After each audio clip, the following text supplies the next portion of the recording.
এখন আমরা কি দেখবো? এখন আমরা দেখবো হলো গিয়া সিলিং ফ্যান। সিলিং ফ্যানের অংশ কয়টা? তিনটি। কি কি? Loader armature. Shaft, rotor, armature. এর তো কয়েল কয়টা? কি কয়েল? সবার কই দেব? আর কোন কয়েলের প্যাচ সংখ্যা বেশি? Running coil. কারণ কি? ওটা শব্দ চলতে থাকে, মানে প্যাচ বেশি থাকে।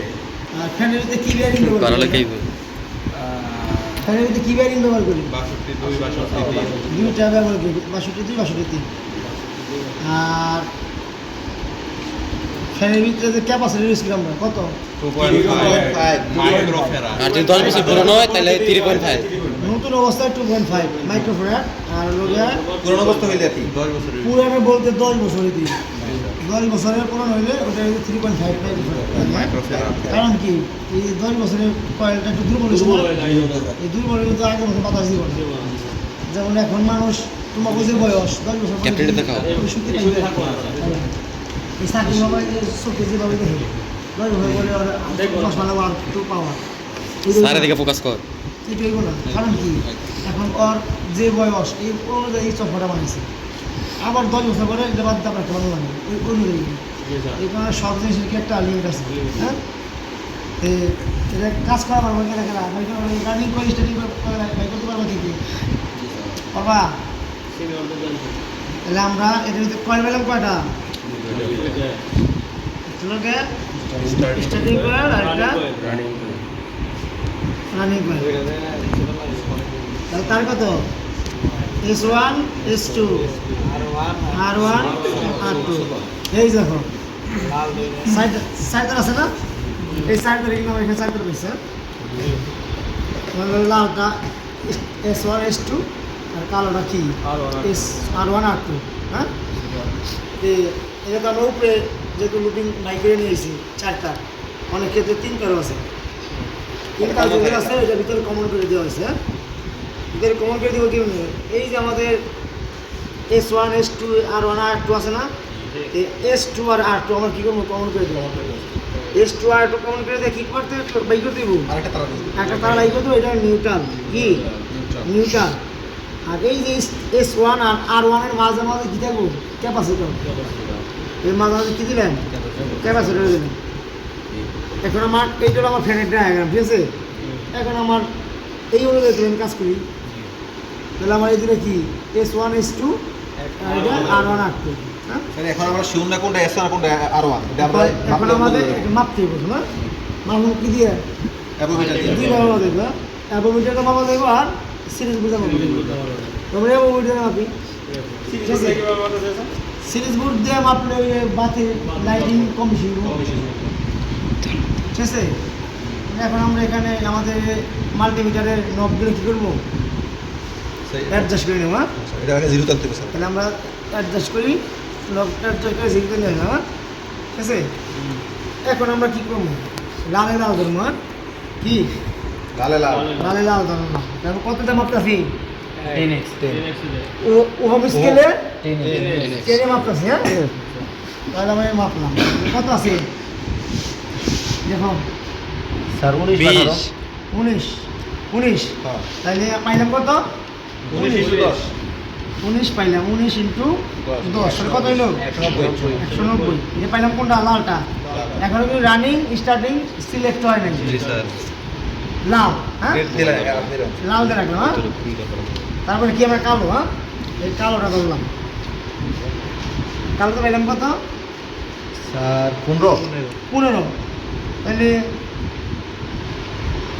15 ইন্টু কত? 10 কত? 150। এটা কি পাইলাম? কালো। হ্যাঁ, এখন বলো এই একটা পাইলাম 190 লাল, আর একটা পাইলাম কত? 150 কালো। এখন এখান থেকে বেশি কোনটা? 190। লাল বেশি আর কালো কি কম। তাহলে লালটা মনে হয় তুমি স্টার্টিং করা রানিং কয়েল। বাধা থাকবে বেশি। রানিং করা তার ভিতরে প্যাশনটা কি বেশি? আর তার ভিতরে প্যাশনটা কম হলে স্টার্টিং। তাহলে আমার লালের ভিত্তি প্যাশনটা বেশি 190। আর কালো দেখি 50 100 তাহলে ধরে নিতে পারি কোনটা লাল হলো কি রানিং না আর কালোটা স্টার্টিং তাহলে আমরা একটা কালো একটা লাল হ্যাঁ তাহলে আমরা একটা নিলাম একটাই নাও তো অনিষ্ট করলো তো এই যে আমরা একটা লাল একটা কালো কি করলাম শর্ট করে দিলাম হ্যাঁ তার নেই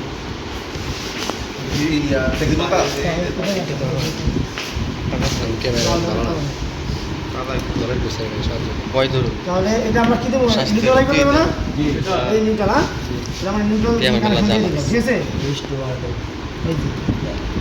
H2R তো কি করলাম আমরা এই করলাম নিউট্রাল হ্যাঁ এই নিউট্রাল পাইলাম হ্যাঁ বাকি আছে কি ফেস ফেস বাকি আছে ফেস বাকি আছে কে কইলো কি কইছে ফেস বাকি নেই এখন বাকি আছে কি রানিং আর স্টার্টিং কয়েল বাকি আছে এই দুইটা থেকে কি করতে হবে ক্যাপাসিটর লাইন বের করতে হবে ঠিক আছে তাহলে আমরা যেহেতু দুই তার আছে দুইটা ক্যাপাসিটর লাগাইতে বলছে না তাহলে আমরা দুইটা তার আমরা দুই ক্যাপাসিটর লাগাই দুই মাথায় লাগাই দিলাম কি করলাম লাগাই দিলাম হ্যাঁ একটা লাগাইলাম ঠিক আছে আমার কি ক্যাপাসিটি কি কানেকশন শেষ হ্যাঁ এখন কাজ বাকি আছে কি যে কোনো জিনিস চালাই দিই ফেজ লাগে না আমি ফেজ দিই নিউট্রাল দিছি হ্যাঁ এখন ফেজ লাগবে না ফেজ দিতে হবে এখন ফেজ দিব কোন জায়গায় আমরা রানিং এ স্টার্টিং এ এখন রানিং এ দিলে অনেক সময় কি হয় ফ্যান উল্টা ঘুরে না বা স্টার্টিং এ দিলে ফ্যান উল্টা ঘুরে না অনেক সময় ভিতরে লুপিংটা কি চেঞ্জ হয়ে যায় এই যে আমরা তার সাইডটা তার বাই করছি আমরা তো এখানে তো S2 আর R2 তে কমন করে কি নিউট্রাল বাই করছি এখন আমরা তো এখানে জানি না কোনটা R2 কোনটা S2 জানি দেখা যায় একটা তার যদি ভিড়া যায় তাহলে ফ্যান উল্টা করবে ঠিক আছে তো প্রথমে আমরা রানিং করে দিই যদি রানিং করে যদি সুতা ঘুরে তাহলে ঠিক আছে আর না ঘুরে তাহলে ওই লুপিং ঘোরার কারণে কি আবার এই ঘুরাই দিতে হবে হ্যাঁ তাহলে আমরা রানিং দিয়ে দিই ঠিক আছে রানিং কোনটা কালা রানিং না আগে স্টার্টিং এ দিই হ্যাঁ রানিং তো লাল রানিং লাল তাহলে আমরা আগে কালোটা দিলাম হ্যাঁ যদি সুতা করে ঠিক আছে ফলো করিস তাহলে ঠিক আছে আর যদি না করে তাহলে আমাদের লুপিং চেঞ্জের কারণে কি হয়েছে আমরা কি করতে পারি না হ্যাঁ তাহলে আমরা এখন কী করলাম এটা দিয়ে দিলাম এটা লাগাবো সিরিজগুলি করবো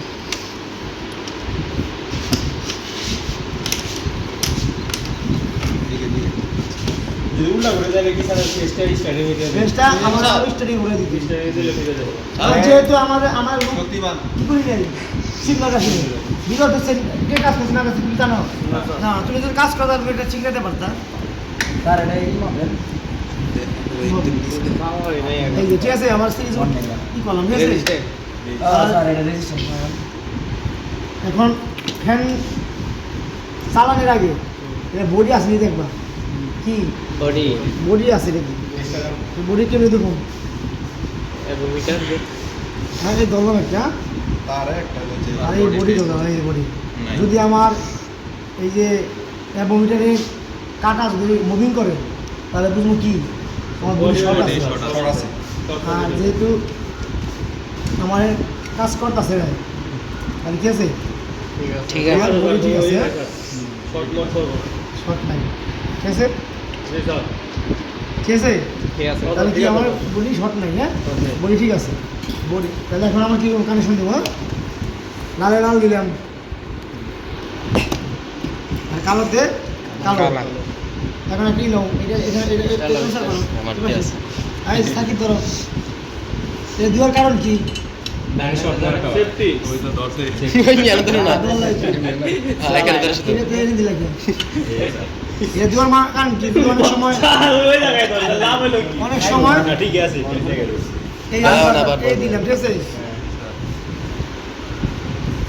এই যে হ্যাঁ তাহলে কি পুরো খাবে খাপ ঘুরতেছে কি সুদা ঘুরতেছে না কলকাতা ঘুরতেছে না তাহলে কি ক্যাপাসিটি ঠিক আছে তাহলে ক্যাপাসিটর লাগানো কি আছে? ঠিক আছে ক্যাপাসিটর লাগানো ঠিক আছে। ঠিক আছে। এখন এই জায়গায় উল্টা ঘুরতে কি করতাম আমরা?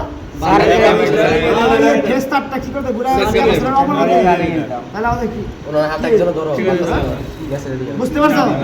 তাহলে বুঝতে পারছো? তাহলে আমাদের বাসা বাড়িতে কাজ করতে গেলে নামো, এটা সিরিজে দিলাম না। কেরালা দিলে আমরা বাসা বাড়িতে কাজ করলে ফ্যানে মূলত 3টা সমস্যা হয় না। নাম্বার 1, ফ্যান আসতে গেলে বুঝবা কি ক্যাপাসিটর নাই, কি নাই ক্যাপাসিটর নাই নষ্ট হয়ে গেছে ক্যাপাসিটরের সমস্যা দেখিয়া আস্তে করে এই যে আস্তে আস্তে ঘুরে। 2 নাম্বার হলো গিয়া যদি ফ্যান না ঘুরে তাহলে বুঝবা রেগুলেটরের সমস্যা। রেগুলেটর যদি ফ্যান ঘুরে, এই কথা বলবো না, ফ্যান ঘুরলে বুঝবা রেগুলেটর এই ক্যাপাসিটরে দুর্বল দেখে ফ্যান কি আস্তে ঘুরতেছে, তাই ক্যাপাসিটর পাল্টালে ফ্যান ঠিক আছে। আর যদি ফ্যান চলেই না একবারে, আর এই 2টা সমস্যা, একটা হয় কয়েলের সমস্যা আর রেগুলার আর হলো রেগুলেটর। হ্যাঁ, এখন তুমি রেগুলেটর সুইচ থেকে রেগুলেটর কানেকশন খোলা তুমি ডাইরেক্ট দিলে, যদি ডাইরেক্ট দিয়ে দেখা যদি চলে তাহলে রেগুলেটর সমস্যা, আর ডাইরেক্ট দেওয়ার পরে যদি না চলে তাহলে কয়েলের সমস্যা। ঠিক আছে, এভাবে একটা একটা স্টেপ বাই স্টেপ দেখে আমরা কাজ করি।